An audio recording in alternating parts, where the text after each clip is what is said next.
Qué sano es hacer ejercicio. A mí me gusta mucho hacer ejercicio. Me mantiene fuerte, en perfecta forma física, pero claro, hay poco tiempo y poco espacio. Por eso no puedo ir al campo como antaño y tengo que hacer ejercicio en mi jardín. Tengo un gran jardín. Es un buen jardín. Tiene árboles y sobre todo tiene un sitio, un arenero, donde suelo excavar, porque a mí me gusta mucho, como aquel que cantaba, el pingüino en el ascensor, un pingüino en mi ascensor. Me gusta hacer arqueología en mi jardín. Ya que no puedo viajar a lugares remotos, pues lo hago en mi jardín. Tengo una pala, tengo un pico y un azadón. Y con eso me voy bandeando. No es que encuentre gran cosa, pero el otro día sí.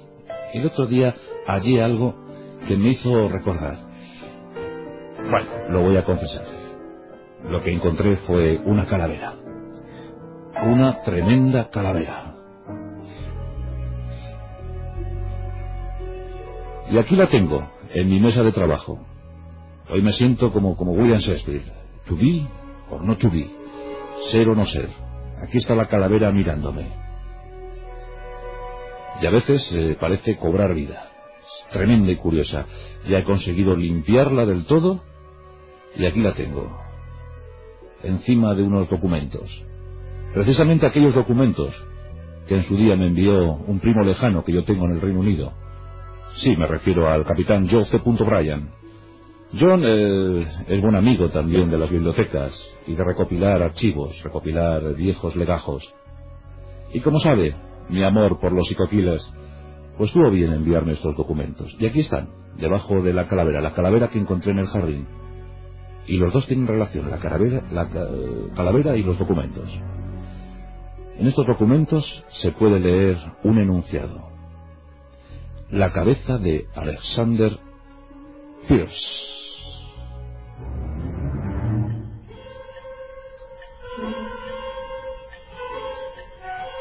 La cabeza de Alexander Pierce es una cabeza famosa, y más famosa desde que mi primo John C. Bryan descubrió la historia. Una historia adaptada en el siglo XIX. Una historia rigurosamente cierta. De hecho, la cabeza de Alexander, de nuestro querido Alexander, se puede ver hoy en día en el Instituto, en la Academia de Ciencias Naturales de Filadelfia. Ahí está expuesta. Ya veis, aquí hace tiempo tuvimos la polémica sobre el negro de Bañolas, así se le llamó. Bueno, pues en Filadelfia se pueden ver estas cosillas de vez en cuando. Aquella colección del magistral Samuel Norton. El profesor Norton coleccionaba calaveras. Coleccionaba cabezas de personajes curiosos. Llegó a reunir más de 1000. Y gracias a Norton, en su famoso Instituto Golgotha de América, pues pudimos averiguar cosas sobre Alexander Pierce. Por ejemplo, averiguamos que en 1850 esta cabeza llegó desde Australia. Fue un regalo del Dr. Crockett. El Dr. Crockett tenía esta cabeza bien guardada, bien custodiada, en el Hospital Colonial de Hobart. Y en ese año 1850 entregó la cabeza a Norton, pensando que así podría engrosar su colección con un personaje muy curioso llegado desde Australia. Y es que realmente Pierce era curioso. Alexander Pierce era tremendamente curioso. Y yo os voy a contar su historia, eso gracias a mi primo Brian. Nuestra epopeya arranca en la vieja y eterna Irlanda. Estamos en el año 1790. Una Irlanda muy deprimida. Todavía no había entrado en su gran crisis, aquella crisis que bueno, pues tuvo como protagonista la patata y que provocó que más de la mitad de la población isleña emigrara a Norteamérica. Todavía no habían llegado a eso, pero la situación era angustiosa, ciertamente angustiosa. Y en ese contexto nace nuestro protagonista Alexander Pierce. De extracción humilde, deambulaba por las calles de cualquier ciudad de Irlanda, buscando fortuna, buscando que los avatares y el destino le presentaran una situación más o menos propicia, más o menos halagüeña. Pequeños hurtos, algunas trampas, algunas estafas, Bueno, más o menos iba bandeando, iba teniendo suerte. Pero un buen día todo cambió para Alexander Pierce. Cambió su historia. Él ya era mayorcito, tenía 29 años. Corría el año de 1819. Inglaterra era dueña y señora de los mares. Atrás habían quedado los conflictos napoleónicos. Y por delante todo un futuro, todo un imperio. Y claro, bien es sabido que en el imperio siempre aparecen sitios remotos, sitios recónditos, donde ir a colonizar, donde ir a crear nueva vida, prosperidad. Y en esos tiempos estaba Australia en los confines del Imperio Británico. Australia era casi como una cloaca para ese imperio. Era el sitio donde mandar a los reos, a los presos, a la gente de mal vivir. Y en esa situación entró Alexander Pierce, solo por robar 6 pares de zapatos. Ese fue su delito, robar 6 pares de zapatos. Otros robaban pan, otros robaban una gallina. Cualquier motivo era suficiente para ir a formar parte de la colonia australiana. Bien, pues Alexander fue pillado infraganti en pleno robo de los 6 pares de zapatos. Recibió un juicio injusto a todas luces. La pena desmesurada. 7 años de trabajos forzados de exilio en Australia. Alexander estaba horrorizado. 7 años deportado a Australia, al confín del mundo, al infierno, decían. Como tantos súbditos británicos, tuvo que viajar en contra de su voluntad, claro. Le esperaba un terreno inhóspito, aquel territorio llamado de Bundaberg. Bueno, pues en ese territorio se encontraba un penal, una cárcel, un presidio, rodeado por miles y miles de hectáreas de terreno cenagoso, pantanoso, imposible para la vida. Pues allí estaba el presidio de Bundaberg. Y allí fue a parar nuestro querido protagonista Alexander Pierce. ¿Soportaría la pena? ¿Soportaría estar allí 7 años? Desde luego no. Pronto empezó a urdir una treta para poder escapar de aquel sitio tan cruel, de aquel sitio tan infernal. Las gentes morían víctimas de la enfermedad, de los malos tratos, víctimas de los trabajos forzados. Trabajaban de sol a sol, con la única esperanza de poder escapar, y los presos lo intentaban con frecuencia, a pesar de las persecuciones, a pesar de la muerte, aunque en aquel presidio decían que los carceleros ni siquiera se molestaban en perseguir a los presos, que ya el propio territorio se encargaría de acabar con ellos. Pasaron 3 años. Finalmente, Alexander Pierce se hizo amigo de otros presos que preparaban lo mismo que él, la huida. Llegamos a septiembre del año 1822. Alexander tiene 32 años y no quiere pasar ni un solo minuto más en aquel sitio infame. Se reúne con otros 7 amigos. Los 8 durante algún tiempo habían hecho acopio de vituallas, de viandas, de víveres, y consiguen una pequeña barca. Y cuando la oscuridad les procura amparo, se escapan del penal. Los 8 salen remando a marchas forzadas de aquel sitio. Estaban muy felices, habían conseguido escapar y parecía que nadie les perseguía. Pero por delante, inmensas llanuras, territorios despoblados. Ni una sola alma vivía por allí. Ni una sola persona era capaz de vivir en aquellos territorios. Los pantanos, las ciénagas, los bosquecillos, las praderas interminables iban a ser su nueva morada. Por allí empezaron a caminar los 8 presos.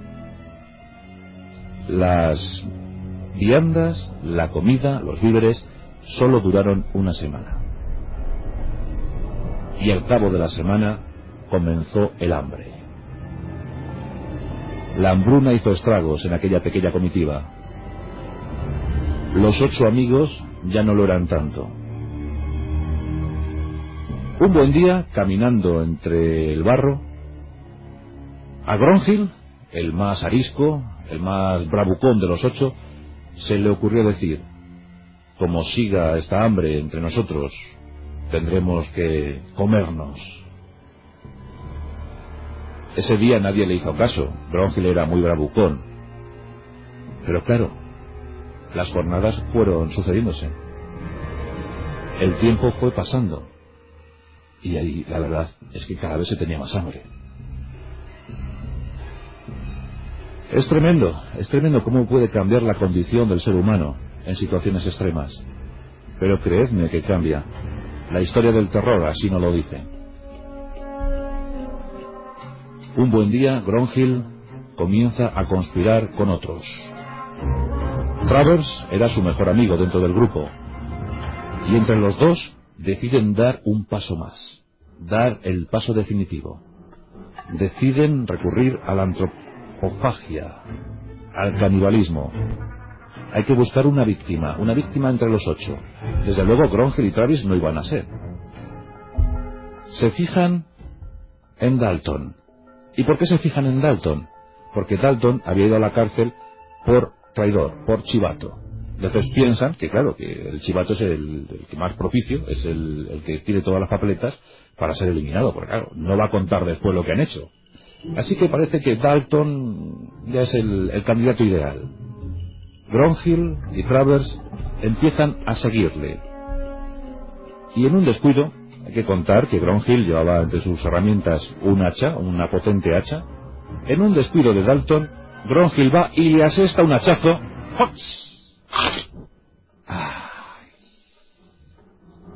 Le cortó la cabeza. La cabeza circuló, rauda veloz por el suelo. El cuerpo no, el cuerpo quedó allí. Gronhyl, con una sonrisa aterradora, miró con los ojos inyectados en sangre a su amigo Travers, diciendo: esta es la nuestra, prepárate que el festín está aquí. Le contaron el sucedido a los restantes del grupo, y estos estremecidos dijeron: pobre Dalton, pero bueno, ya que ha muerto, bueno será que probemos bocado. Lo primero que hizo Gronhyl fue trabajar el cuerpo. Trabajar el cuerpo de Dalton, me refiero. Lo abrió en canal, extrajo el hígado y el corazón. Debe ser que a Gronhyl siempre le gustaron las vísceras. Y bueno, pues el paté era una buena opción. Sacaron el hígado de Dalton y el corazoncillo y lo pusieron en la brasa. Antes de que el hígado y el corazón terminaran de asarse, pues lo sacaron, porque esto es mejor comerlo con un puntito crudo, o sea, que algo de sangre quede. Gronhyl le pegó un bocado al corazón, como si fuera un guerrero Sioux. Y chorreando sangre miró complacido a sus compañeros. Dijo: ¿queréis? En ese momento todos dijeron que no, incluso alguno de ellos empezó a vomitar. Pero claro, al día siguiente no quedó más remedio. Y todos fueron al cuerpo de Dalton a coger algún bocadito que otro. Pues, por ejemplo, dicen que lo primero que comieron fueron las nalgas de Dalton, también alguna piernecilla, el brazo, con las partes magras, lo apetecible. Bueno, imagino que vosotros también habéis comido alguna vez cuerpo humano y os habrá gustado más una parte que otra. Pues sí, ese fue el final de Dalton. Pero claro, el final de Dalton también dio como consecuencia el final de su cuerpo. Allí quedaban 7. Y el hambre, la verdad es que seguía. Se habían comido a Dalton, pero allí no aparecía nadie, no conseguían ver ninguna localidad, ningún pueblo, y la llanura era inmensa. Y había que coger fuerzas. Empezaron a fijarse en 2 compañeros, en los 2 más débiles, en los 2 que seguramente no iban a soportar la marcha y el recorrido. Por tanto, Gronhyl empezó a decir: estos 2 parecen muy endebles, no creo que aguanten. Los 2 se percataron del hecho y decidieron salir por piernas antes de que sus piernas sirvieran de alimento a los amigos. Aquí se produjo una situación dantesca, porque los 5 restantes empezaron a perseguirles. Durante días, una persecución casi alocada, pero finalmente los 2 dieron esquinazo, mejor dicho, dieron zona pantanosa a los perseguidores y se escabulleron.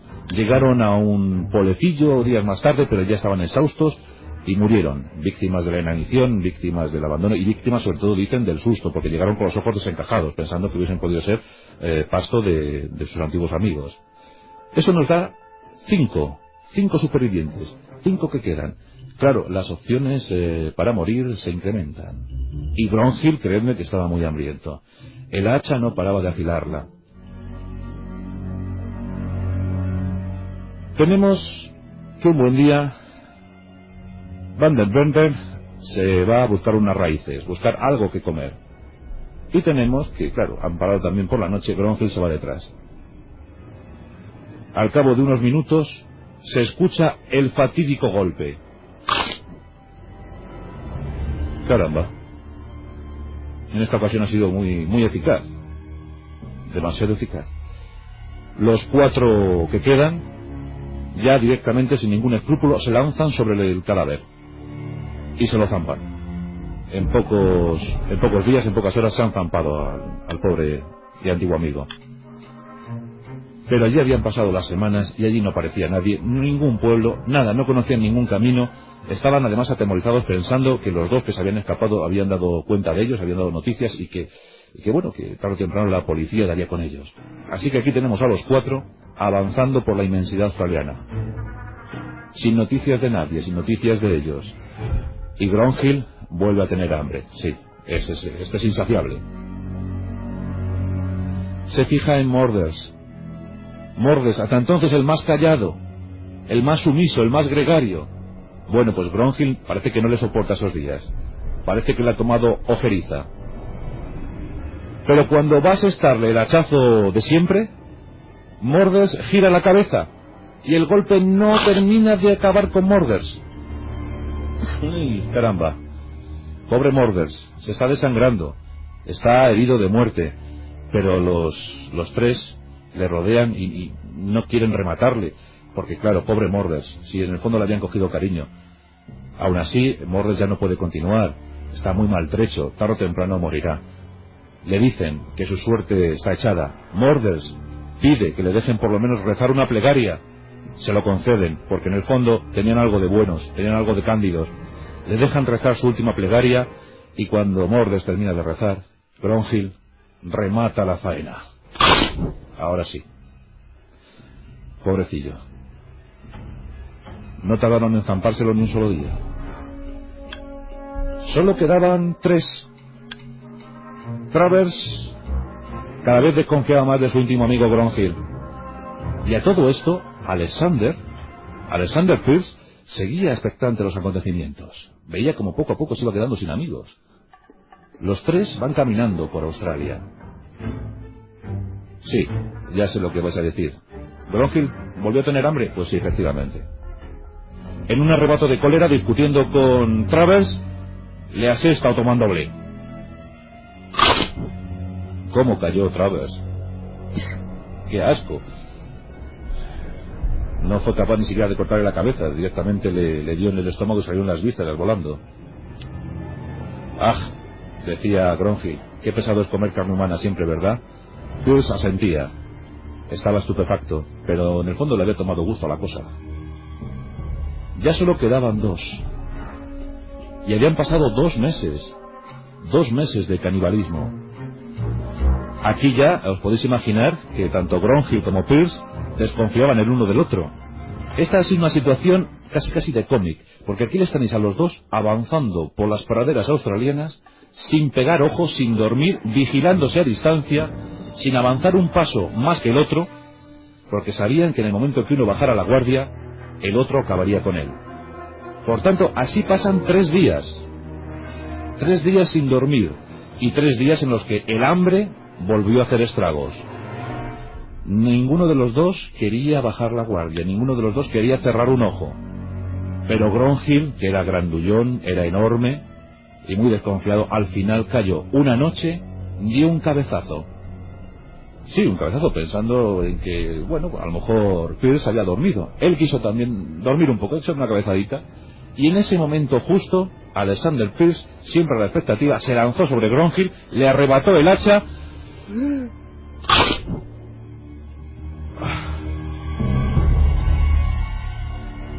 Y aquí tenemos a Alexander Pierce comiéndose a Gronhill, comiendo lo que pudo. Sacó una pierna y un brazo, la secó al sol y con la mojama se lanzó a la aventura.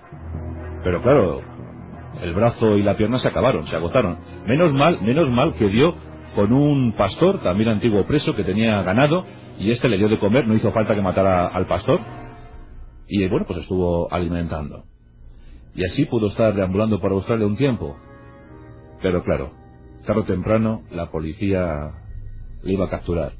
Y así ocurrió. Le capturaron. Había sido horrible. 5 muertos, 5 hombres comidos por sus amigos. Y Alexander Pierce es el que más había comido, evidentemente. Las noticias habían circulado, los rumores circulaban, pero nadie podía demostrar nada, nadie había encontrado nada. Volvieron a recluir a Alexander Pierce en la cárcel. Esto ocurría en el año 1823, pero nuevamente se volvió a escapar. En esta ocasión, el incauto se llamaba Thomas. Con él se escapó del penal, se escapó de la cárcel. Y claro, ocurrió lo mismo, se quedaron sin víveres y decidió Alexander, ya que tenía costumbre, recurrir al canibalismo. Acabó con Thomas, se lo comió, pero en esta ocasión le pillaron. Era horrible comprobar que un irlandés se había convertido en caníbal y que se había comido a 6 semejantes. Fue sometido a un juicio sumarísimo y condenado a muerte. La pena iba a consistir en la decapitación, a lo Gronhill, vamos, pero esta vez bajo la severa mirada de la justicia. En el año 1824, en febrero de 1824, Alexander Pierce era decapitado. Esta vez, qué asco, esta vez no se lo comieron. Pero sí, el doctor Crockett se quedó con la calavera, se quedó con la cabeza, extrajo los sesos, extrajo el cerebro y los ojos, es decir, las partes blandas, también la lengua, y coció la cabeza, y la guardó, la puso a buen recaudo. Años más tarde se la entregó al profesor Norton, y desde entonces, desde ese año 1850, Alexander Pierce, el caníbal irlandés de Australia, vive feliz, por lo menos su cabeza, vive feliz en la Academia de Ciencias de Filadelfia. Allí está, mirándolo todo, expectante. ¿Quién sabe si su espectro o su fantasma espera nuevas oportunidades para pegarle un bocadito a una pierna?